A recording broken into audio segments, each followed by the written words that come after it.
Hi, welcome to Tea with Melly. Today we have Vanessa Cora with us. She is an education specialist, certified, and she works with children with special needs. Thanks for being here with us today. Thank you for having me. I'd like to start off by going back in history. When did you first discover that you actually had a gift or an interest in children with special needs, or did that happen recently? No, it happened some years back. I remember praying and asking for something with meaning, to have a job that made a difference.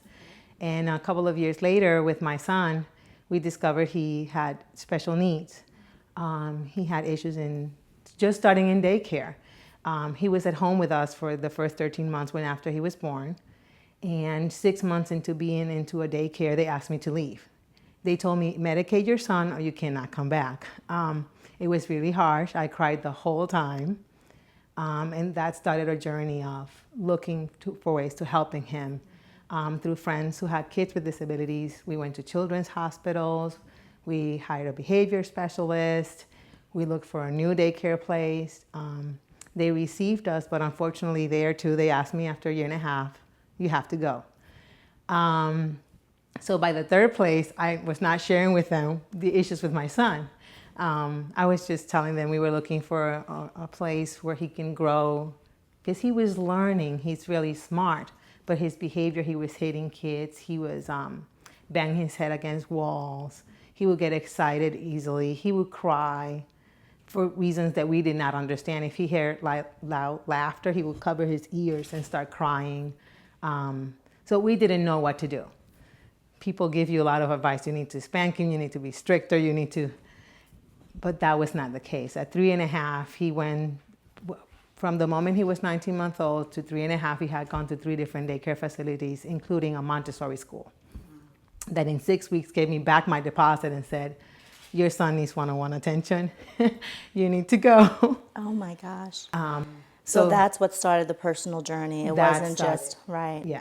So how did you educate yourself? Because I'm sure it was really traumatic to hear all this rejection, especially when you're considering your son being so young and not intentionally doing any of this, but he doesn't know what's going on either. It's learning to find ways to express himself, and this is the only way he knows how. When you were faced with the rejection and the no, and of course, you know, it's your son, so it's very personal, what was your next step? Like how did you go about finding support, and where did you go to research, what you could do? Actually, my friends play a big role in this.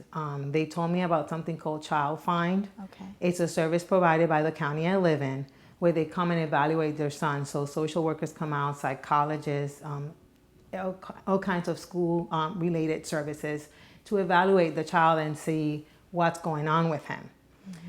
In the past, we have done it one time. Okay. They did a regular testing. It was looking more at his IQ and his ability to learn, and because he, of course, was learning, he'll grow out of it. The second time around, it didn't happen that way. Okay. So what they advised was he cannot be in another school setting. He needs to be home. You need to take care of him. And I decided to stop working. The psychologist who evaluated him at the time said to me, you need to have a structured day. You have to have a schedule for him. You have to prepare him for transitions.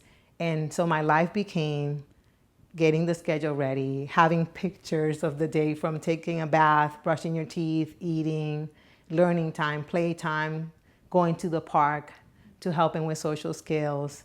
And at the time, I also had my other baby, my daughter. So I just needed to stay home and dedicate myself fully. And he said, well, at least wait 6 months, find a place that is 3 hours a day with 2 teachers, no more than 15 students, so you can start exposing him again to that group and school environment. And that's exactly what I did. Wow. And that actually gave you some inspiration to the type of work that you do now, right? Yes. So when you were home and you were having to take care of your child, and then you had a second child, and managing all of that with his needs, you then became interested in pursuing a career in this, or were you just doing research? How did that come about? It wasn't right away. I was really consumed with taking care of him and my younger daughter and taking care of the home.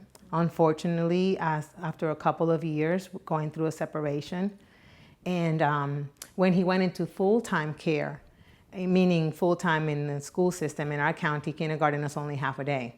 So even though the problems continued, it wasn't impacting. But once he went into full-time in first grade, at a 3-week mark, they said, you have to go. They wanted to suspend him. And through a friend, I got access to the director of education in our county. And they started the study. They started moving everything right away again. And we finally got the label we needed, which is special needs. At the time, it was very hard to hear because they labeled him with emotional disturbance. But it's what we needed to get the services and keep him in school. Right. That's such an important point to make, because I think that there is such a stigma around that, and especially parents, when we're so protective of our child, and we obviously want our children to be perfect, and to have the best care and support and education possible. But when nothing else is working, and then it's kind of interesting, right? The irony of it, like, I have to get this label in order to get the support that I need, but having this label also means a stigma for my child, and is that going to be something that is going to be safe for him or emotionally sound as he grows older, et cetera, et cetera. So did you struggle with that as well? I did. And to hear and to read a report from a psychologist that said that your son is depressed, that he has an altered view of reality, that was hard to hear. At that young age, he wanted to disappear, which means he was having suicidal thoughts, even though he doesn't know what that is. That was very hard. He one day told me, because he would get upset if something changed, if the teacher said we're gonna do it this way and then she changed it to, because things happen, that's life, but he couldn't understand that. He would start crying, screaming, the room had to be empty, they would have to call me in and go get him. And he told me, I just can't control my brain. When he told me that, and he was able to verbalize that he's not in control, you just have to accept the help, accept the diagnosis, because this is what you need in order to get the help he needs for him to be successful. But that was definitely a very difficult time. And dealing with all that, I met a friend through my brother, and when I started sharing my experience, because she was at the time, and she still is a special education teacher, she said, you can help us in our school. She was working in a small setting, a private school, and I went in, I met with them, and that same day I had a job. And I started working with kids with special needs. And I discovered that I loved it. I mean, it was a passion, obviously, to help my son and to see him fulfill his purpose. But then it became something else. So I want every child to have the same opportunity. You see a lot of kids struggling, being suspended, the stigmas on them. A lot of people don't want to work with them because it gets very difficult. But they have a purpose too. They can learn. We just have to learn how.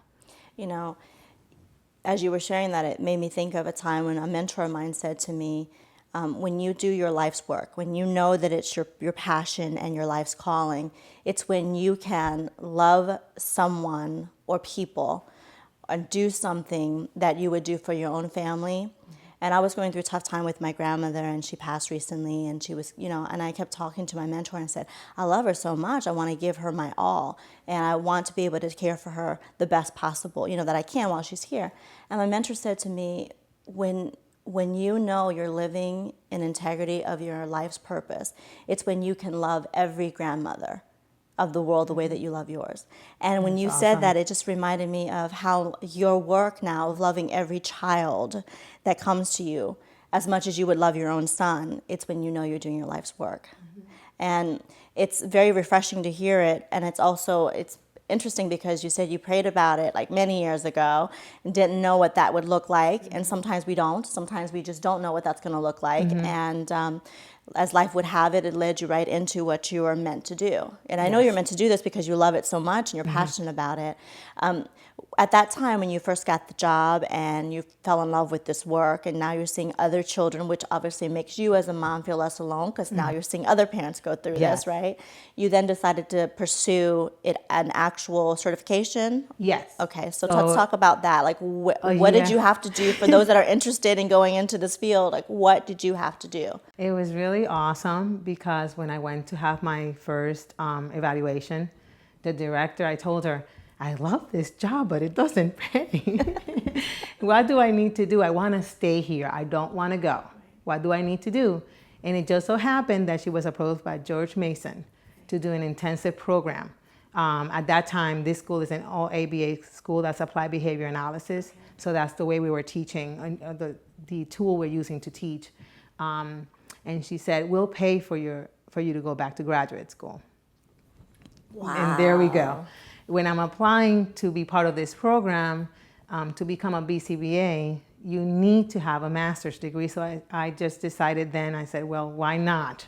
So I applied for the program, but I also applied for the master's in special education because they will accept the ABA as my electives. And then you have to take the core classes that will give you the whole master's. So does that mean that all in all it was one master's program, or did you actually end up with 2 masters? I have one master's in special education, and I have a graduate certificate in applied behavior analysis. Okay. What was that like? Because you're a full-time mom. Yeah. Now you're a single full-time mom. Yes. Having your children most of the time, right? Part-time. But really that you spend the majority of the time taking care of them. And then you're studying every night. Like, how do you have a social life? Well, I really didn't. But I was okay with it. Going to a divorce was a really grieving process for me. I did not want to deal with anything else. And I had the support of my family and my friends and my church. I think that we cannot deceive ourselves. We need a village to do what we do. I went to school when I dropped off my kids. They were fed, did homework. My mom put them to take a bath at 7:30 to put them to bed while I went to Mason for 3 hours.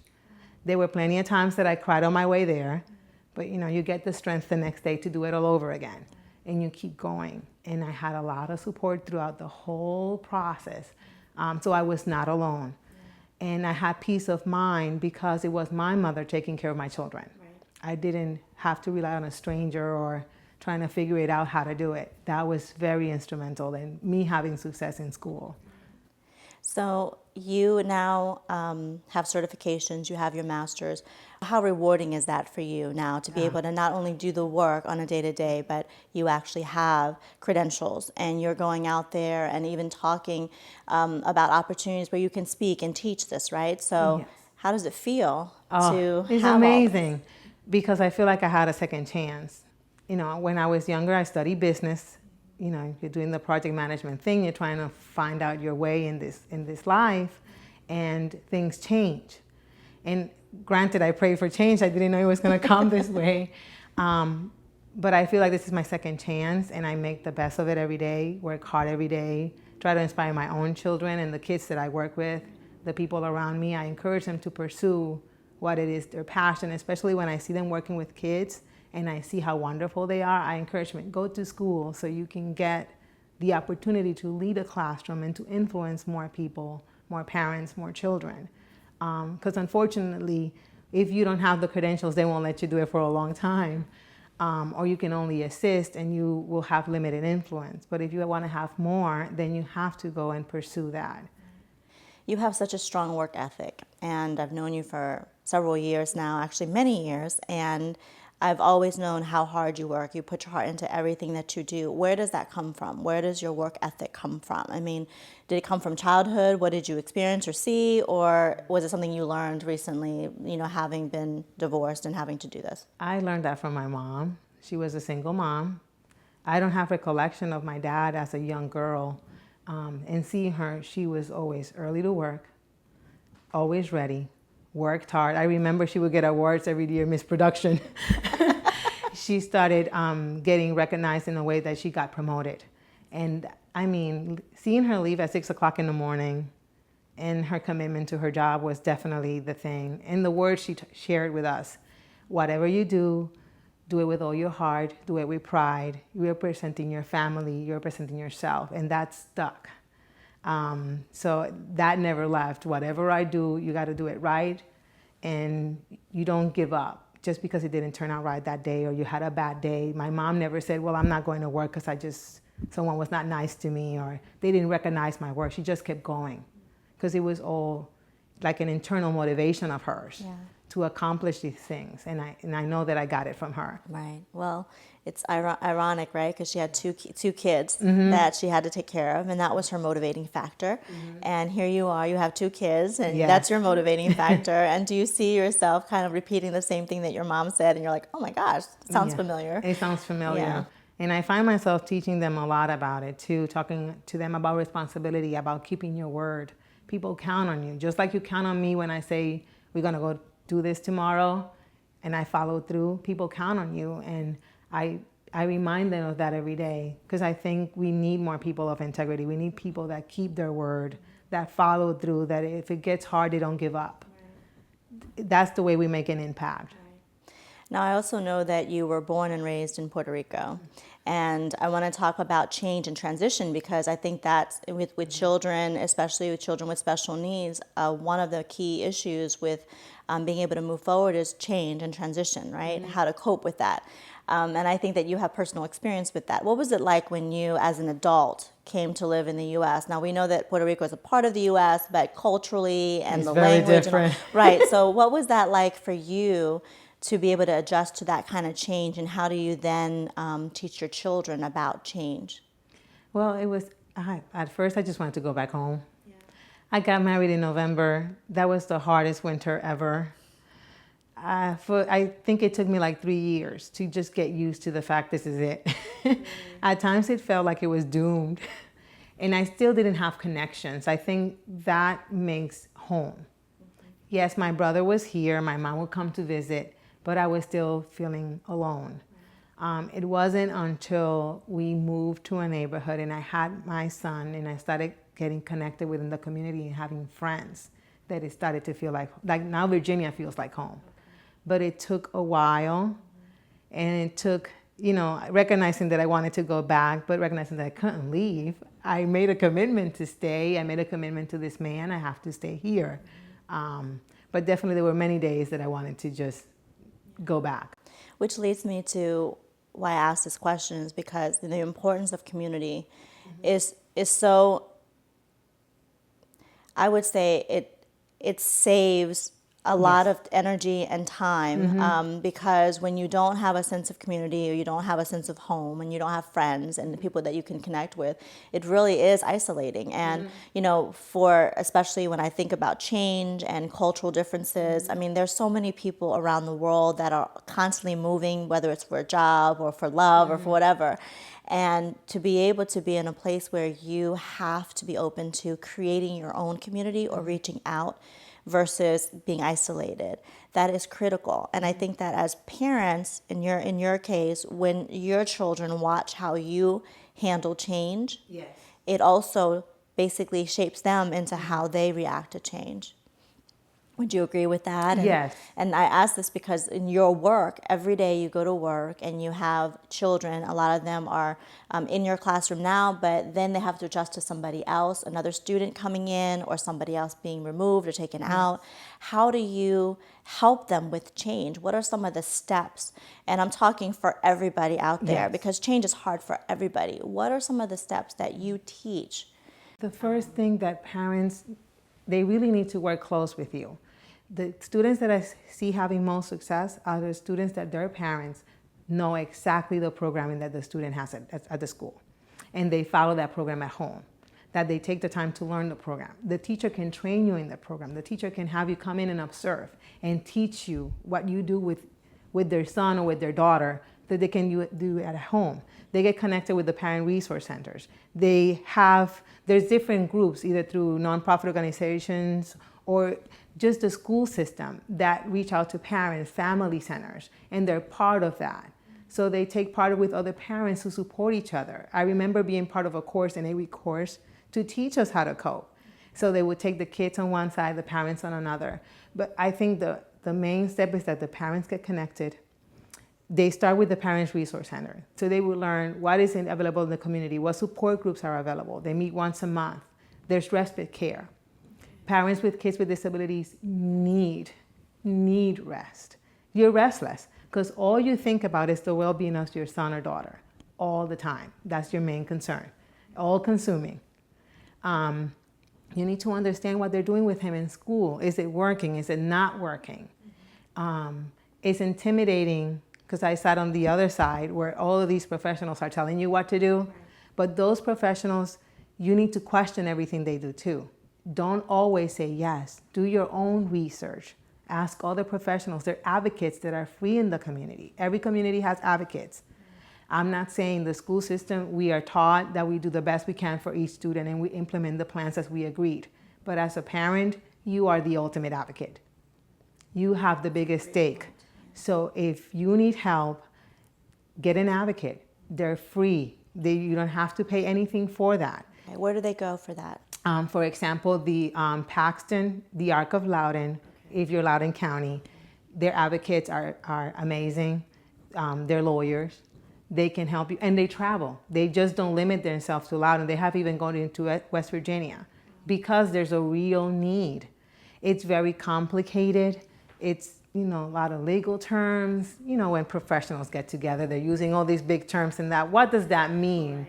Put it in simple terms. If you need that and you're not getting that from your school system, do not be afraid to step out. Sometimes we are afraid because I don't want the teacher to retaliate or the principal to feel like I'm going behind his back. No, you're trying to learn. I always tell parents, go first to your parent resource center. Every school system or every county has them. If you're not sure that your child is getting the services he needs or they're not providing it according to that document you signed, the educational plan you signed, get an advocate. Have somebody else look at the information.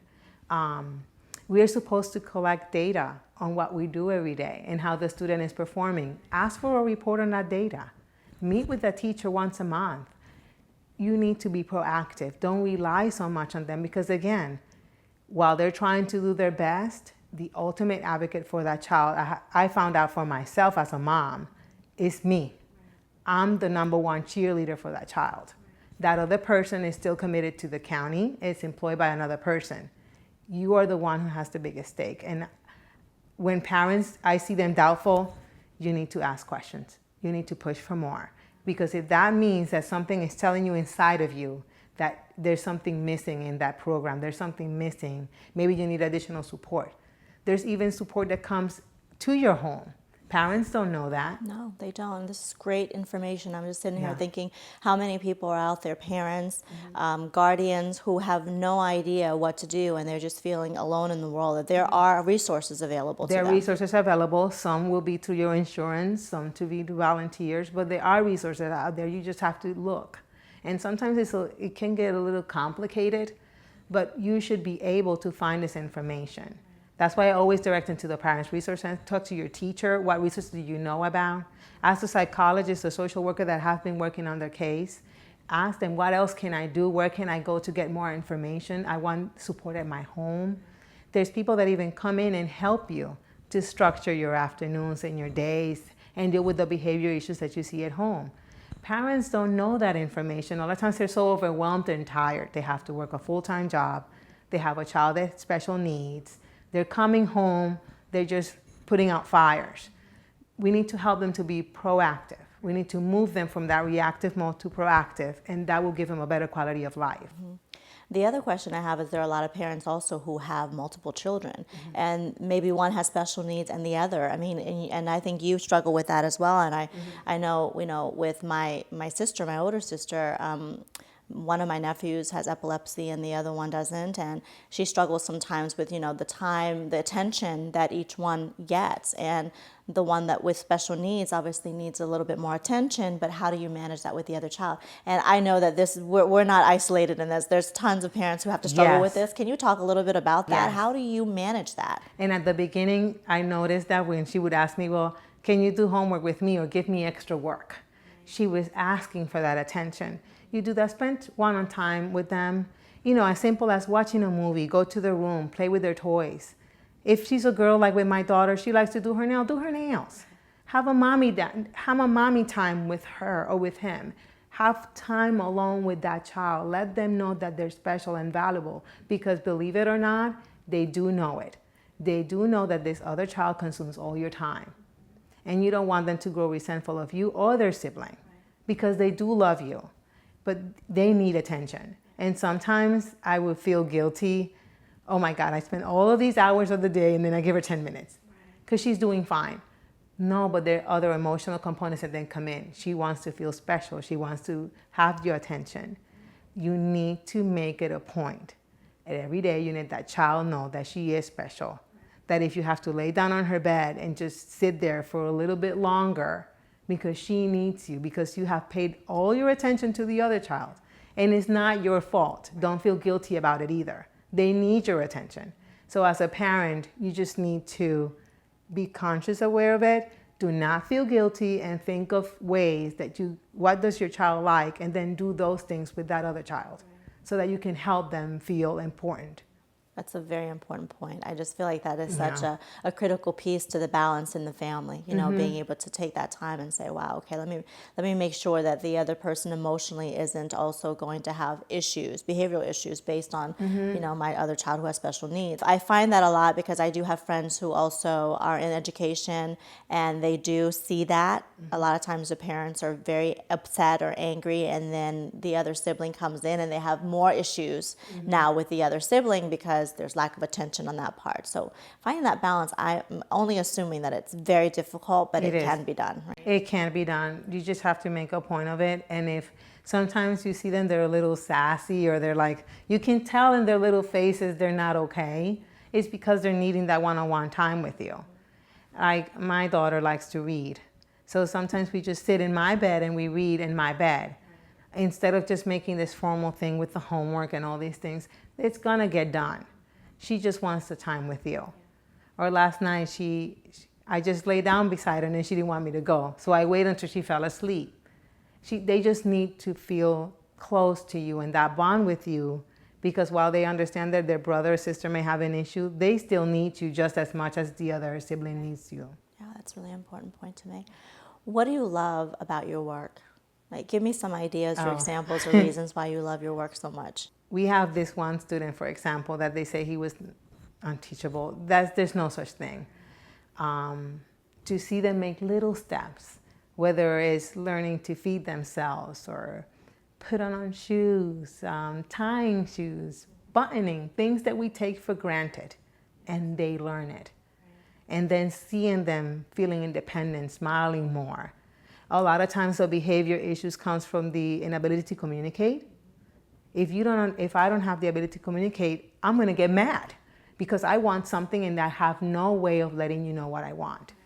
And to help them communicate, whether it's through sign language, through pictures for the ones that are nonverbal, teaching them new words. I mean, whatever you do and you see them start to communicate and you see them starting to smile more, be happy about being in school when they don't wanna leave. See them learning, I think, is the biggest satisfaction. Seeing them growing and just becoming independent, I think, to me, is the greatest satisfaction. Can you put into words what it feels like when a parent comes to you, especially, you know, considering right now in the current role that you play at work, you have an intimate classroom. You have, I think, 5 or 6, five students, and you also have staff, which is really nice. When a parent comes to you because you have dedicated your full day to their child and says, thank you, and says, I've seen tremendous improvement. I can't believe this was something that they told us was impossible, that we could just give up on our child. Can you put into words what that feels like when the parent looks at you and says, thank you? It feels awesome because I know the feeling of people looking at you and thinking, that child's not gonna make it. Of giving up on a 5, 6, 7-year-old. Who gives up on a 6-year-old? But there's people out there that do, that because they haven't seen this before and faced this kind of challenge before, think it's not gonna happen. So it feels awesome because it gives you hope. And hope is the thing you need every day. So it wasn't a great day today, but tomorrow. And I keep doing the same thing every day, but one day it's gonna click. One day they're gonna get it. One day they're gonna learn it. One day they're gonna be able to do it themselves. And that is what keeps you going. So, and I get it because they can see the difference at home. Things that they were not able to do before, now they're doing on their own. And the parent is just so grateful because it's just a relief. It's an ignition of hope that my child can do better. The future is brighter. There's hope, because sometimes you feel like it's hopeless. They don't stay little forever. They're gonna be adults. What's gonna be of their future? How they're gonna live? I'm not immortal, so I'm not gonna be there to protect them forever. That's a lot of fears parents have too. the fact they're going to be gone one day, and their child, who's going to care for them. So all of those things, I think, it feels amazing to give or to be a channel, because it's not really me, to be a channel to give hope to somebody else, because I felt it too. Right. I think that makes a big difference when you lived it. We talk a lot on the show about empathy, about being able to be in a place where it's not just about compassion, but when it clicks, truly a connection, when a connection truly is real and authentic, and it clicks between two people, or whether it's personal relationship or professional relationship, is when the other person truly lived it or understands it because they've experienced something like that. And I think that's what brings this conversation to such a powerful place, because you were able to live it and experience it. And then when you go into your classroom, you're advocating not only for the child as their teacher, but you're advocating for every parent who struggled the way that you struggle, with having this as a reality for you. And it isn't a reality for everybody. I mean, we all have to take care of our children. Our children all have special needs, because, just the fact of special needs, every child has special needs. But when you have something like behavioral issues, or even, like you said, some of the children can't even speak because they don't have the capabilities of articulating themselves. We take that for granted. And I feel like as parents, no matter whether your child has it or not, you need to have a place to go, a resource center, or places where whatever the issues might be, a community, right? Of other parents. Because I remember talking with my friend who was also facing issues with her own child.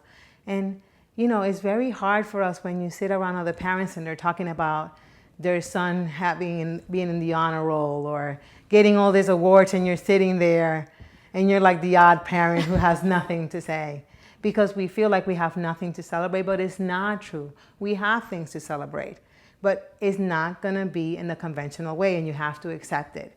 Not every kid is going to be the quarterback in the high school, and because that's the way we define success, right? They play sports, they're in the honor roll, they do this, and it's amazing, and you're there cheering, and you think that's going to be your life. And all of a sudden, you're presented with a different reality. And to have this community helps you to celebrate those small steps. Not everybody's going to get it, but you celebrate the small steps. You celebrate them being independent, being able to accomplish. If they are able to follow a general education path to learn. And if they're not, they're still learning. They're going to be independent. They're going to be able to have a job. They're going to be able to be part of the community. And that's what you want. You want an adult who's able to be accepted in the community, who's able to, because if not, they'll be isolated and alone. And you don't want that for your child. So you learn to look at success in a different way, not the conventional straight A student, great athlete, popular kid in school. You give up that. But I think you get something greater, because you have greater compassion for others. You are accepting of others. I'm not saying that people who don't have kids with disabilities can't, but they have to see it. They come into a classroom and say, wow, that was sobering, because they've never seen it. Sometimes we just don't understand, or say they can try harder. No, you have to see it. They are trying very hard.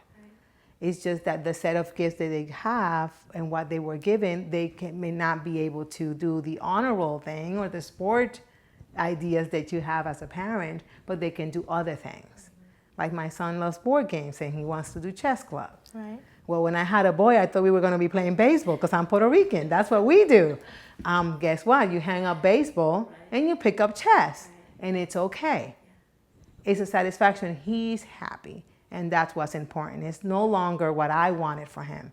It's what his gifting is and his purpose. And his purpose is different from my imagination or my idea of my son. Right.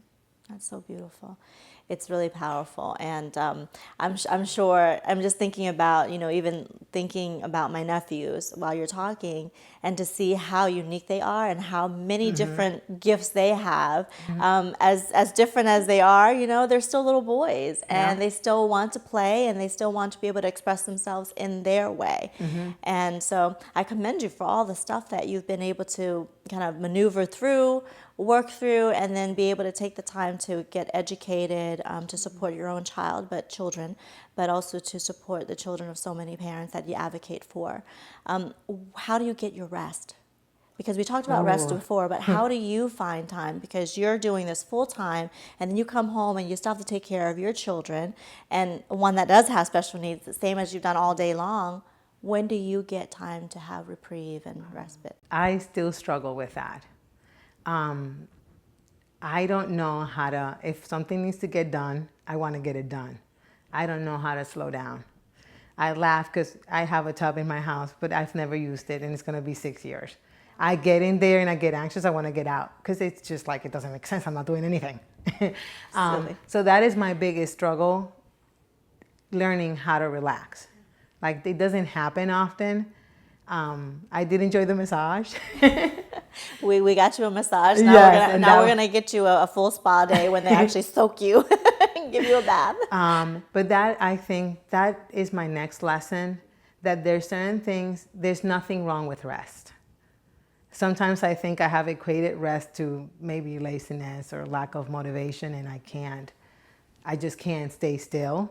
But that is a goal, because I know that my body sometimes tells me, stop, you need to stop, and I'm not listening to it. I'm like, but there's one more thing I gotta do. That's such an important point, because for the longest time, I believed that to be true. I used to not sleep. I was constantly doing this. It was just never enough time, never enough opportunities to succeed or to have this and that, right?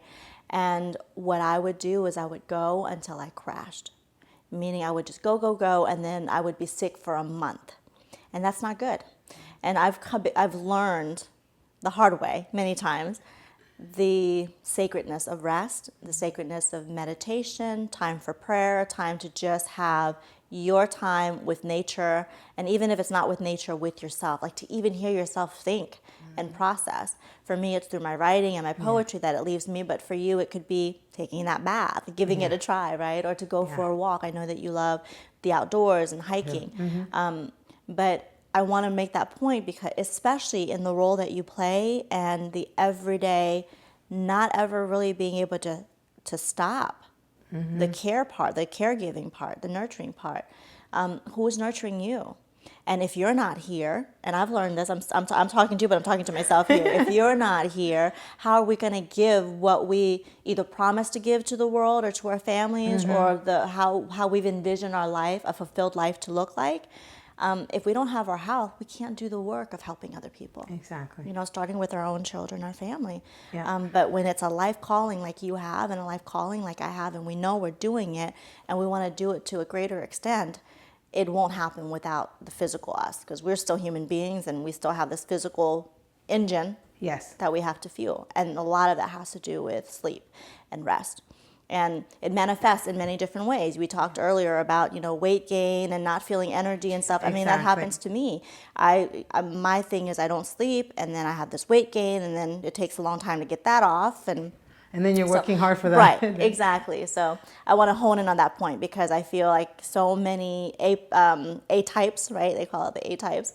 We go, and we think that there's just never enough time to do anything. But if we don't stop, there won't be any time to do anything we want to do. Exactly. And people say, you go to bed early. Well, yes, but I get up at 4:30. So I'm crashing by 8 or 8:30. Right. It's just, my body just said, okay, you're done. This is it. And you're in bed. So it's just how to find a way not to do what I'm doing without feeling guilty about not getting certain things done.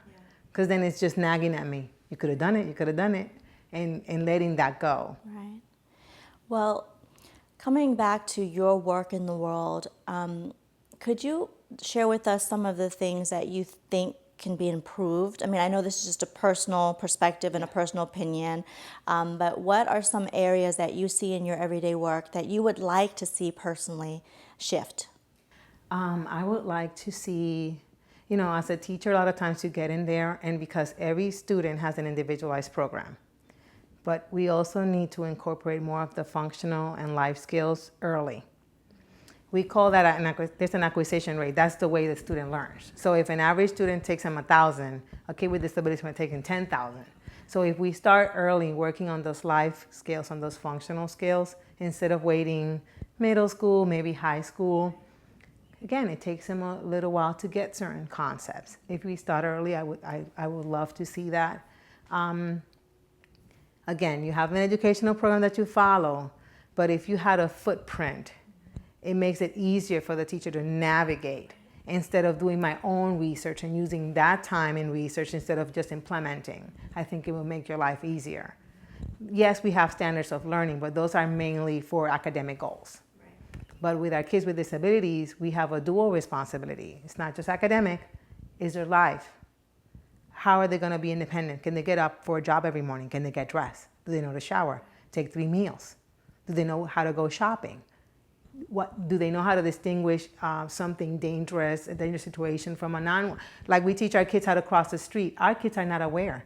We tell our kids and they still run in the right? And we're yelling and screaming at them. Well, our kids have no concept of that. How do you teach them that? If there's something going on in the house, a fire, what do you do? We take it for granted because we know, but they don't. And I think all of that has to be combined, and they need to make the work of the teacher a little bit lighter by having a continuous program that is looked at. You build on it. Okay, first graders, what can we do here? What prerequisite skills do they need? And then start building on that. So that teacher has continuity. And they're gonna have a different teacher every year, but it won't matter. Because that teacher is gonna pick up where I left off. Instead of trying to figure out where he's at to then make a program, that takes away 3 months out of your year. Instead of starting in September, you're probably starting in November. Probably later, depending on the issues you're facing in your classroom. And the support. They keep cutting back on assistance. That's the biggest thing. Yeah, and I guess that's my next question is, what words of wisdom or advice would you give to a young, and I'm not talking about age, I'm talking about young in terms of tenure, professional who's coming into this field as a teacher, as an educator? What words of wisdom can you impart on them, having been in this space for several years now? Because I can imagine one thing is to learn it in books and to get your degree. Another thing is when you step into the classroom and you have to be one-on-one with these children and be present for them. Can you share some thoughts for the newbies that are coming into this field? Don't be afraid to ask for help. Don't be afraid to say you're overwhelmed. Go to administrator as many times as you need to. Usually they assign to you a mentor, consulting teachers. Use them. You do not have to recreate the wheel. Somebody has already walked through this. Somebody has already seen this. Use that. Don't think, yes, we have our own ideas and we know how we want to see our classrooms, but not everything that's there has to be changed.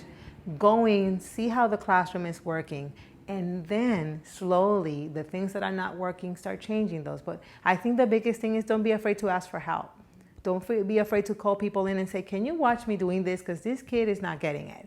And I don't know that I'm doing the right thing. And what do you think about this? Sometimes it's hard to take the criticism, but you're going to learn from it and you're going to get better at it. I think that the biggest problem with when we're new is that we're alone. That is not a good thing. You need a team to make it work because you don't have all the answer. Every child, even though the disabilities might have traits that are similar, they're all different. Yeah. They respond differently. And you need to respond differently and adapt to every child, to treat every child differently. So you're gonna need the help. And I think that if you do that, you will be successful. Because you will be able to do something in your classroom because you're open to receive what already has worked in the past and make your classroom better and then make your students successful, which is what you want at the end of the day. You want them to learn, you want them to grow, you want them to move on. If you want that, you have to be open to continue to learn. The books are just a step. What vision do you have for yourself in this field, in this industry, in this role that you play now? Do you hope to stretch your limits outside of the classroom, or do you just want to stay in the classroom? Like, where are you most passionate and your dreams for taking what you love to do to the next level? I actually would like to work more with parents. It's overwhelming. A lot of times they need help in the home. It's a different environment for that child. They leave school very structured. The day is ordered and then they come home. Yeah. Parents are tired. They don't know what to do. I think that I can help in that capacity. Give them tools, just basic things to learn that they can make their home environment, their home life better, lighter, less stressful. and more fruitful for their child and for themselves. A lot of times, again, they're just in reactive mode. They're just dealing with the moment, but they need a long-term plan. And I would like to help them in that capacity. And I would also like to help in a way of giving them more, they need knowledge on what to do, because a lot of times you are lost. So many people telling you different things and you don't know which one is true, what is right for your family. And you need that specific help. Like, what will be right for you? So let's sit down and look at the options, kind of thing. And sometimes you may have to try a couple of things before you find the one. But to tell them that it's okay to do that. Because it's not just one answer fits all. And that's the problem a lot of times. We want to fit everything into one answer and give every parent the same answer. It's not the same for every family. It's tailored. So we need to do that for them. And I think that's a way of improving in general for special education and to give better quality of life for those parents and the students. Wow. Any final words you want to share with the parents specifically? Don't give up. No matter what they say, no matter how discouraging, don't give up. Children can learn, and you just have to keep looking. There are a lot of loving professionals out there. Throughout all this time, and I've been doing this professionally since 2008, there's a lot of devoted people who want to help. Don't get caught up with the few that don't or say that they can't.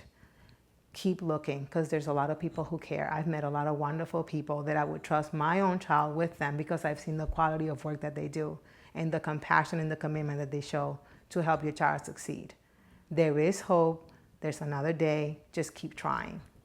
Thank you so much, Vanessa. Thank you for being such a devoted sister to me, a devoted mother to your children, and literally, truly a devoted member to our community and society for what you do, because I think that, you represent, with just being on the show, nobody has to know you to feel your passion for the work that you do. You absolutely care. And just like you said, for the parents out there, there are a number of professionals who either have a personal experience who pursued this path just to support you. So there may be a few out there that might not be in that category, but there are tons that are. So keep searching for the right mix of people to support you. And if you are interested in contacting Vanessa, please do so by contacting us at info@teawithmali.com, and we'll be sure to connect you with Vanessa and the work that she does.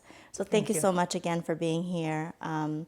We want to commend you and appreciate you very much for what you do and what you represent for children with special needs and beyond, and their parents. Thank you.